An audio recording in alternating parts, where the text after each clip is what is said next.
नमस्कार,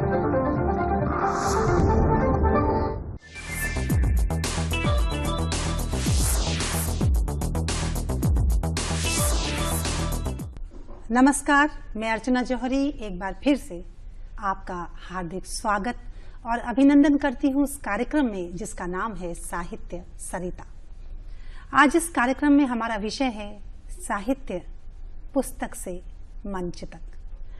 यूँ देखा जाए तो साहित्य भी, साहित्य की कोई रचना भी सबसे पहले और रचनाओं की तरह मन में उपजती है, फिर कागज़ पे उतरती है, फिर पुस्तक में सिमटकर सुरक्षित हो जाती है और अगर थोड़ी मुखर होती है तो पहुंच जाती है मंचों तक। आज हम अपने इस कार्यक्रम में साहित्य की इसी यात्रा के बारे में चर्चा करेंगे और इस चर्चा में हमारे साथ भाग लेने के लिए आज यहाँ मौजूद हैं सुप्रसिद्ध कवित्री, शायरा, अभिनेत्री दीप्ति मिश्र जी। दीप्ति जी, बहुत बहुत स्वागत है आपका। धन्यवाद। मैं दीप्ति जी का तारुफ उनके ही और स्वागत उनके ही दो लाइनों से करना चाहूंगी कि ना मैं मीरा ना कबीरा, ना मैं मीरा ना कबीरा, ना मैं तुलसीदास हूँ, फिर भी तुमको खोज लूंगी, मैं अटल विश्वास हूँ। आज वही विश्वास हमारे साथ हमारे स्टूडियो में मौजूद है। दीप्ति जी, आपका एक बार फिर से बहुत स्वागत है। धन्यवाद। जैसा कि आपको मालूम है कि आज का हमारा विषय है पुस्तक जी से मंच तक साहित्य की यात्रा। आप खुद, आपने इतनी सारी पुस्तकें लिखी हैं, बर्फ में पलती हुई आग, है तो है, बात दिल की कह तो दे, और आप मंचों पर भी बहुत सफलता से आपने एक अच्छा स्थान बनाया हुआ है, आप बहुत सक्रिय हैं। आपसे अच्छा बताने वाला हमारे पास नहीं होगा कि पुस्तक और मंच के साहित्य में क्या फर्क है, अगर कोई फर्क है तो क्या फर्क है और है तो क्या। जी अर्चना जी, इस प्रश्न का उत्तर मैं दे रही हूँ। हो सकता है कि लोग इस बात से इत्तेफाक न रखें या उन्हें इससे जो है वो विरोध करें इस बात का, लेकिन मुझे नहीं लगता है जी कि साहित्य वो कहीं भी होगा अपने मूल स्वरूप में ही होगा, चाहे वो पुस्तक पे हो चाहे वो मंच पे हो जी। और अगर वो मूल स्वरूप में नहीं है तो फिर वो साहित्य नहीं है। जी जी। तो साहित्य जहां भी होगा वो मुझे नहीं लगता कि कभी निराला ने या प्रसाद ने या महादेवी जी ने मंच के लिए कभी कुछ लिखा है। उन्होंने जो लिखा उसी को मंच पे प्रस्तुत किया और जिस तरह से राम की शक्ति पूजा जिस तरह से सुनी जाती थी, जिस तरह से सरोज स्मृति सुनी जाती थी, जिस तरह से महादेवी का मैं नीर भरी दुख की बदरी, तो हर रंग को श्रोताओं ने, पाठकों ने बड़े प्रेम से उसे ग्रहण किया है और बड़े चाव से उसको सुना है। तो मुझे नहीं लगता कि कहीं कोई अंतर है दोनों में। मतलब पुस्तक में हो या मंच पर हो, साहित्य तो साहित्य है और अपनी पूर्ण गरिमा के साथ है वो जहाँ है। जी बिल्कुल। तो लेकिन पहले होता ये था कि जब, जैसे मैंने पहले बताया कि जब भी कोई रचना की उत्पत्ति होती थी तो वो हमारे मानस पटल पे होती है, हम सोचते हैं अब उसमें से क्या साहित्य बनेगा और क्या, ये तो उस रचना की किस्मत होती है। लेकिन पहले वो उपजता हमारे मन में है, फिर वो पुस्तकों में सुरक्षित हो जाता है। हाँ। और एक जमाना था जब आपका और हमारा जमाना कि हम लोग पुस्तकें पढ़ पढ़ के समृद्ध होते थे। शायद लिखना भी पुस्तकें पढ़ पढ़ के सीखा होगा। मंच पर आना उसके बाद की प्रक्रिया थी। आज हो ये रहा है कि पुस्तकें से पहले, शायद कागज पे भी उतरता हो या नहीं, पुस्तकों में सुरक्षित होने से बहुत पहले रचना सीधे सीधे मंचों पर आ रही है। लोग अपनी अभिव्यक्ति लेकर सीधे मंचों पर आ रहे हैं। इसके बारे में आप क्या कहेंगे? आप तो मंचों पे हैं और आपने देखा है कि मंचों पर आज साहित्यकार किस तरीके से आ रहे हैं। हाँ, देखिए सवाल ये है कि ये कौन तय करेगा कि क्या साहित्य है और क्या साहित्य नहीं है। जी। तो प्रश्न ये उठता है कि जो मंचों पे सुनाया जा रहा है उसमें कितना साहित्य है और कितना साहित्य नहीं है। श्रोता जो सुन रहे हैं वो जानते हैं कि वो क्या सुन रहे हैं। जी। जो पाठक हैं वो पढ़ रहे हैं वो जानते हैं। तो हो क्या रहा है कि सेल्फ एक्लेम जिसको कहते हैं ना, स्वतः अपने आप को ये बता देना या सिद्ध कर देना या मान लेना कि मैं कवि हूँ, मैं शायर हूँ, मैं कवित्री हूँ, तो इसका तो कोई इलाज ही नहीं है जी। इस किस्म के लोग आते रहे हैं पहले भी और अभी भी आते रहेंगे। ये बात आगे आने वाला वक्त तय करेगा। छलनी से कहते हैं ना, समय की छलनी से सब छन जाएगा, और जो वाकई साहित्यकार हैं वही पुस्तकों में, वही इतिहास में, मंचों पे वही इतिहास में दर्ज होंगे, और बाकी जो कुछ भी कहते हैं ना, सूप जब छानता है तो जितना पछोरता है जब, तो जितना कचरा होता है वो निकल जाता है, जो सार होता है वो रह जाता है। तो ये आने वाला वक्त तय करेगा। आज के समय में तो बहुत सारे ऐसे कवि हैं, बहुत सारी ऐसी कवित्रियां हैं जो मंचों पे हैं, और उनका जो मन आ रहा है वो पढ़ रहे हैं और बहुत सारा धन कमा रहे हैं। तो ये उनका उद्देश्य है, वो नाम कमाना चाहते हैं या धन कमाना चाहते हैं या इतिहास में दर्ज होना चाहते हैं, ये उनकी अपनी सोच है कि वो वाकई वो चाहते क्या है। ये आपने बहुत बड़ी बात कह दी आज की कि वो क्या करना चाहते हैं और क्यों मंचों पे आ रहे हैं। और ये भी आपने बहुत 100% की एक बात कही कि ये तो वक्त बता देगा। साहित्य कहीं भी होगा, किसी भी रूप में, अपने मूल रूप में वो साहित्य होगा, चाहे वो मंचों पर हो, चाहे पुस्तकों में हो। ये दुर्भाग्य है कि लोग मंचों पर आकर साहित्य के नाम पर जो भी कह सुन रहे हैं। हम आते हैं अपनी बात पर, फिर से वापस पुस्तक पे आते हैं, क्योंकि पुस्तकों ने हमें अभिव्यक्त करना सिखाया है। बिल्कुल। हम उस पीढ़ी से आते हैं जहां मंच में जाने से डर लगता था। मंच हमारे लिए अपनी बात लिखना बड़ा आसान था, कहना आज तक मुश्किल होता है। तो हम पुस्तकों की दुनिया में फिर वापस जाएंगे और आपसे पूछेंगे कि क्या जब आपने लेखन की शुरुआत की थी तो आप पुस्तकें पढ़ने की शौकीन थी? सच्चाई ये है कि हम लिखना ही तब शुरू करते हैं जब अच्छी तरह से पढ़ लेते हैं। जब तक हम पढ़ते नहीं है हमें लिखना आता ही नहीं है, क्योंकि लिखने की प्रेरणा आपको कहाँ से मिलती है? जब हमारी शुरुआत होती है, हम काका गागा लिखना शुरू करते हैं, उससे फिर हम शब्द बनाते हैं, शब्द से वाक्य बनता है, वाक्य से फिर एक पैराग्राफ बनता है। फिर तो वो जो प्रक्रिया होती है वो भी हम सीखते हैं। पहले जो हमारे बड़े थे, जिन्होंने हमें सिखाया, जो हमारे गुरु थे, उन्होंने लिख लिख के बताया, उनका लिखा पढ़ा तब लिखा। कोई भी शब्द का, अक्षर का निर्माण भी हमने तभी किया जब हमने पहले उसे पढ़ा। तो पढ़ते पहले हैं, लिखना उसके बाद होता है। तो इसी प्रकार से जब हम कुछ भी लिखने की जो प्रेरणा मिलती है वो क्या कि जब हम खूब सारा पढ़ लेते हैं। इच्छा ही तब होती है जब हमने पढ़ना शुरू किया, जब तो देखा किस तरह से अपने आप को लोग एक्सप्रेस करते हैं, कितनी अच्छी अच्छी बातें, तो मन में एक इच्छा जगती है हम भी लिखें, हम भी कहें। ऐसे विचार जो उन्होंने कहे हमारे मन में भी तो आते हैं, तो हम भी उनको क्यों नहीं, उन उद्गारों को क्यों नहीं हम लिखें, उनको शब्दों में बांधें। तो ये तो होती है सहज प्रक्रिया शुरुआत की। लेकिन जब आप समझ जाते हैं कि आपको लिखना आ रहा है या आप लिख रहे हैं, तो अपने आप ये जिज्ञासा होती है कि लिखा क्या गया है इसके पहले। जिस भी क्षेत्र में आप जाना चाहें, कहानी हो, कविता हो, तो एक सहज मन में यह भाव उठता है कि हम पढ़ें। तो इसीलिए मैं साहित्य की छात्रा रही हूँ, तो साहित्य में रुचि ही इसीलिए हुई कि मैं जानना चाहती थी कि लिखा क्या गया है।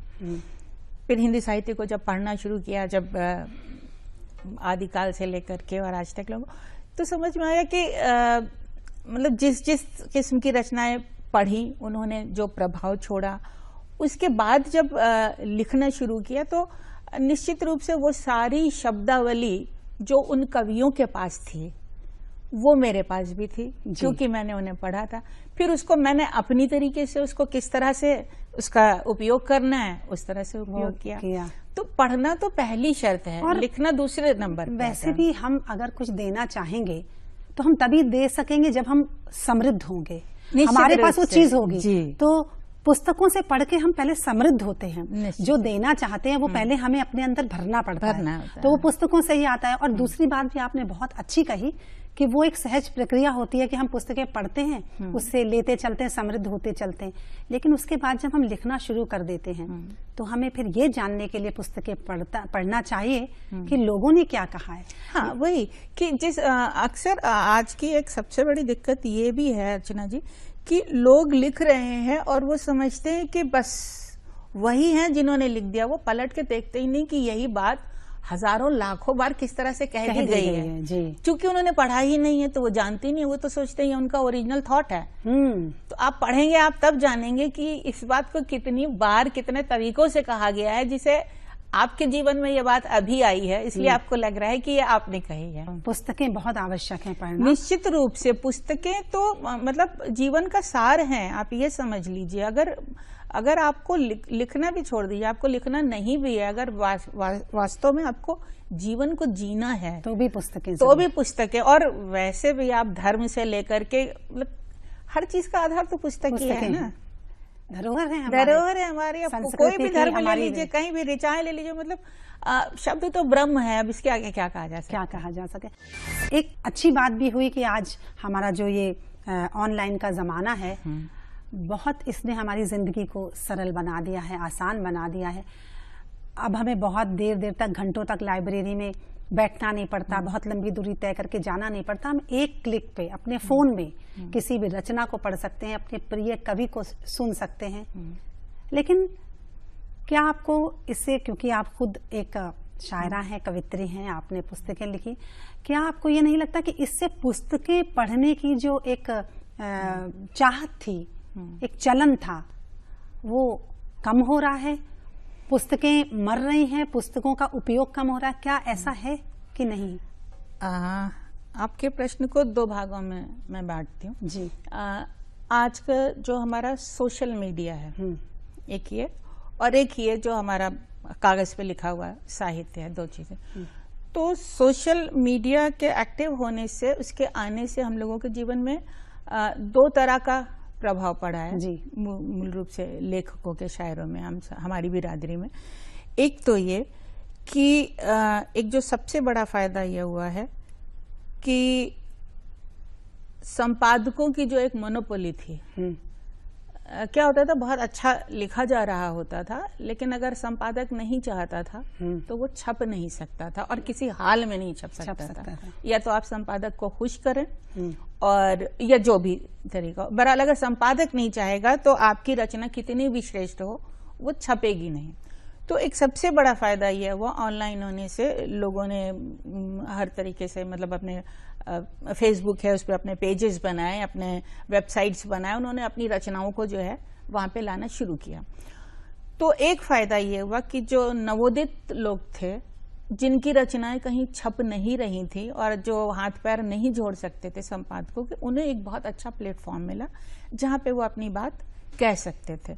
तो हुआ ये कि बहुत सारी लोगों को इससे प्रोत्साहन मिला और उन्होंने अपनी बातें कहना शुरू की, और एक लंबा सिलसिला चल निकला। इसी के साथ दूसरी बात ये भी हुई कि वीडियोस बनने शुरू हुए लोगों ने, और अभी भी बहुत अच्छा नई कविता और तरह तरह के वीडियोस, पुराने हमारे जो धरोहर है उसको नई तरह से प्रस्तुत किया जा रहा है। लोग बहुत रोचक बना के लोग बहुत काम कर रहे हैं। तो वो हुआ, और इस सब के साथ ये तो इसका पॉजिटिव पहलू है। इसके साथ इसका नेगेटिव पहलू जो है वो ये है कि हर व्यक्ति लेखक बन गया। हर व्यक्ति के अंदर एक लेखक होता है। बिल्कुल। हर व्यक्ति कुछ लिखना चाहता है, हर व्यक्ति अपने आप को एक्सप्रेस करना चाहता है। ये एक बहुत अच्छी बात है, हमें लिखना चाहिए, हमें अपने आप को एक्सप्रेस करना चाहिए। लेकिन हम जो भी एक्सप्रेस करते हैं वो सब साहित्य नहीं होता। बिल्कुल। तो इस बात का ध्यान रखना बहुत जरूरी है कि हम जो भी एक्सप्रेस कर रहे हैं वो क्या है, क्यों है, किस लिए है, और उसे हम कहाँ रखना चाहते हैं। तो ये जो घालमेल हो गया है, लोग खुद ही नहीं जान रहे हैं कि वो क्या लिख रहे हैं और क्यों लिख रहे हैं, और अपने आप को किस श्रेणी में लाना चाहते हैं। वो बस सेल्फ एक्सप्रेशन है, या फिर जो ज्वलंत मुद्दे हैं उन पे इसने लिखा है, उसने लिखा है, मुझे भी लिखना है, इसे भी लिखना है, इसलिए लिखा जा रहा है। तो इस तरह से बहुत कुछ ऐसा भी आ रहा है जो कि साहित्य तो बिल्कुल भी नहीं है, और वो क्या है ये कह पाना भी बहुत मुश्किल है। लेकिन अच्छी बात ये है कि फिर वही कि कचरा तो छन ही जाएगा, जो अच्छा है वही रह जाएगा। तो समस्या ये है कि जो लोग अच्छे लोगों को सुनना और पढ़ना चाहते हैं, आज भी ऐसे लोग हैं जो अच्छे लोगों को, अच्छे साहित्यकारों को, कवियों को सुनना और पढ़ना चाहते हैं, इसके घालमेल के चलते जो आपने कहा है वो कई बार अच्छे लोगों से महरूम रह जाते हैं, है ना, और हाँ। वो बुरा सुनना नहीं चाहते, तो हाँ। कहीं ना कहीं वो बहुत सारी चीजों से वंचित रह जाते हैं। पहले एक क्लास हुआ करता था, एक कैटेगरी हुआ करती थी कि ये सुनना है या नहीं सुनना है। आपने जो बताया, और ये मैं देख रही हूँ खुद भी कि आजकल हर कोई लेखक बना हुआ है। अभिव्यक्ति करने का मतलब ये है कि बस लिख दो, पढ़ो नहीं और लिखना शुरू कर दो। तो शायद ये इसका नेगेटिव पहलू भी है। हाँ, ये है, लेकिन वही बात है कि जब कुछ नया होता है, जी, कुछ भी नया होता है, तो इसमें ये दो बातें एक साथ होती ही हैं। ये हमें स्वीकारना ही पड़ेगा। जैसे एक सिक्के के दो पहलू हैं तो हैं, उनका हम कुछ कर नहीं सकते। तो अगर पॉजिटिव है तो निगेटिव के साथ आएगा ही, लेकिन वही है कि समय के साथ ये छटेगा। दूसरे, आपने जो पुस्तक वाली बात कही थी, उसका जवाब मैं देना चाहूंगी कि पुस्तकें कुछ भी हो जाए, सोशल मीडिया कितना स्ट्रांग हो जाए, ऑनलाइन कितना कुछ पढ़ने को मिल जाए, पुस्तक लेके पन्ना जो पलटते हैं ना, उस पन्ने को जो छूते हैं और शब्दों को वो जो अक्षर हम पढ़ रहे होते हैं, उसका जो सुख है वो कहीं है ही नहीं। और जो पुस्तक पढ़ता है वो पुस्तक ही पढ़ेगा। बिल्कुल। तो पुस्तक कहीं नहीं जा रही। आज भी हम लोग ऑनलाइन, देखिए मजे की बात यह कि जब हमें कोई इंक्वायरी करनी होती है, कोई जानकारी लेनी होती है, तो हम गूगल टाइप करते हैं, तो हम ढूंढते हैं कि किसने। जब हमें मन अपने अंतस का रंजन करना होता है तब हम पुस्तक ही उठाते हैं, पढ़ते हैं। तब हम मोबाइल में या लैपटॉप पे नहीं खोजते, चैन से कमरे में बैठ के शांति से पुस्तक पढ़ते हैं, कभी नदी किनारे, कभी हवा आ रही, तो उसका सुख अपना अलग है। तो जो लोग पुस्तक प्रेमी हैं वो कहीं नहीं जाने वाले, और पुस्तकों का भविष्य बहुत अच्छा है, और वो पढ़ेंगे ही पढ़ेंगे, क्योंकि कहीं नहीं जा रहे। बिल्कुल बिल्कुल, क्योंकि जैसे अभी कहते हैं कि गूगल में आप न्यूज आ जाती है रोज सारे पेपर से, लेकिन आज भी हर घर में सुबह बहुत से ऐसे घर हैं जो अपनी पहली चाय अखबार के साथ पढ़ते हैं। तो ये तो नहीं मरेगा, जो पढ़ने के शौकीन हैं। हाँ, यहाँ पे एक चीज और भी कहना चाहती हूँ, यही पुस्तकों के मामले में एक बात और कहना चाह रही हूँ कि वही एक बस जैसे सोशल मीडिया के थ्रू एक ये निगेटिव चीज आई है, एक चीज और भी ये हो गई है कि पुस्तक छपवाना, पहले ये एक बहुत सम्मान की बात होती थी और बहुत हिम्मत की बात होती थी, बड़े हौसले की बात होती थी। पुस्तक छपवाने के पहले हजारों मशक्कत करनी पड़ती थी कि ये छपने जा रहा है, इसमें कुछ कमी ना रह जाए, इसमें कुछ ऐसा ना हो, कुछ वैसा ना हो। पांडुलिपि बरसों बरसों पड़ी रहती थी, जितने भी साहित्यकार हुए, कि वो उसकी प्रूफ रीडिंग, वो सब मतलब वक्त लगता था बहुत ज्यादा। वो अपने आप को इतना मांझते थे, अपने साहित्य को, अपने लेखन को इतना मानते, एक एक शब्द को पॉलिश करके रखते थे कि ये छपने जा रहा है। और जब पुस्तक छप के आती थी तो लगता था हाँ ये कोई ग्रंथ है। आज के समय में हर व्यक्ति जो है उसके पास पैसा है, जिसने जो भी लिखा लिख दिया और छाप लिया। एक पुस्तक छापी, उसकी 100 प्रतियां छापी, छप गई पुस्तक तो छप गई, नाम तो उसका हो गया। अब पुस्तक में क्या है ये या तो वो जानता है या उसे छापने वाला जानता है। पढ़ने वाले को समझ में नहीं आता कि इस पुस्तक में क्या है, क्यों है, किस लिए है, किस मकसद से लिखी गई है। अगर डायरी है तो घर में रखो, और अगर आप इसे लोगों तक पहुंचाना चाहते हैं तो फिर कम से कम जो मिनिमम शर्तें हैं लेखन की उसको तो पूरा कीजिए। पहले के लेखक या जो असल में लेखक आज भी हैं, वो मुझे लगता है 100 नहीं तो 1000 बार सोचते होंगे कि हम ये लिख रहे हैं, क्यों लिख रहे हैं, कैसा लिख रहे हैं, कोई गलती तो नहीं है, ये अब दुनिया भर में पहुंचने जा रहा है, तो ये मेरा दायित्व तो है कि मैं इसको सही तरीके से पेश बहुत सही शब्द कहा कि अगर हम लेखक हैं तो हमारा ये दायित्व तो बनता है कि हम जो भी परोसने जा रहे हैं, जो भी लिख रहे हैं, जो भी लोगों के सामने प्रस्तुत करने जा रहे हैं, वो सारगर्भित हो। वो उनको इस बात से कुछ मतलब नहीं है कि हमारी निजी जिंदगी में क्या हो रहा है, उससे कुछ लेना देना नहीं है। वो देखेंगे खाली जो वहां तक पहुंचेगा। तो आपने किन परिस्थितियों में लिखा, क्यों लिखा, क्या, इस सबसे पाठक का कुछ लेना देना नहीं।